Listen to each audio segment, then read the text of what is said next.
Zdravo svima i dobrodošli kod mene u kuhinju. Danas ću iskoristiti ovaj posljednji paradajz koji je ostao iz plastenika i pripremiti ga za zimu. Znači da ću da naseckam ovaj paradajz, otklonit ću sve delove koji su oštećeni.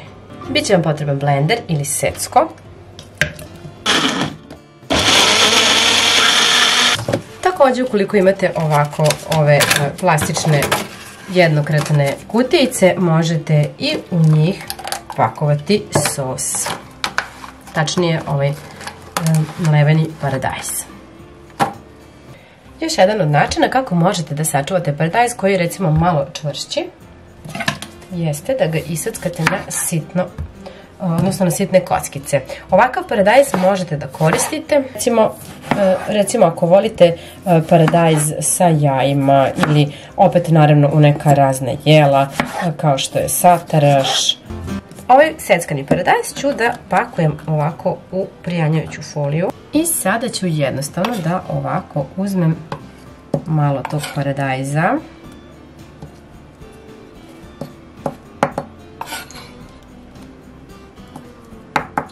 Da ga raspodelim onoliko koliko mi je recimo potrebno kao dodatak nekom jelu. Jednostavno ovako da upakujem i da napravim kao male bombonice. Evo ga ovako.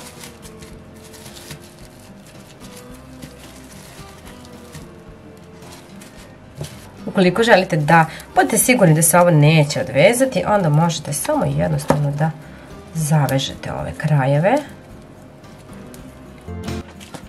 I evo ovako možete više da napravite i tako jednostavno da zamrznete. Kada se zamrzne, kada vam bude bilo potrebno, uzmete samo makaze i sečete i to je to. Ja ću sada da naseckam malo crnog luka. Ovako. Paprike. I malo paradajza. Treba će vam kese i recimo možete da promešate malo paradajza, paprike i luka i napravite recimo tako neku kombinaciju ovako nekim ovim zatvaračima. Prosto. Obrisat ću ovaj paradajz koji sam oprala, skinuti peteljkice. Za ovo mi je potreban paradajz koji nije oštećen i njega ću iskoristiti da ga celog spakujem. Takav paradajz možete da koristite recimo za đuveč ili neka jela kada vam je potrebno onako ceo samo da ubacite.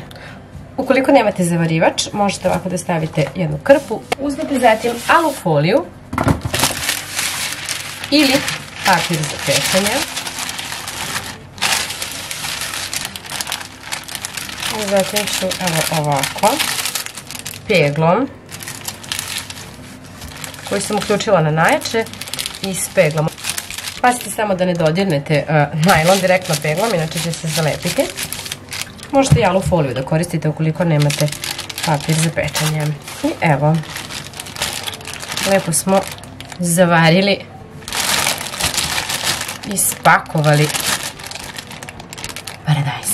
Stavite se u zamrzivač i kada vam bude trebalo jednostavno možete da izvadite i da uživate u paradajzu i tokom zime.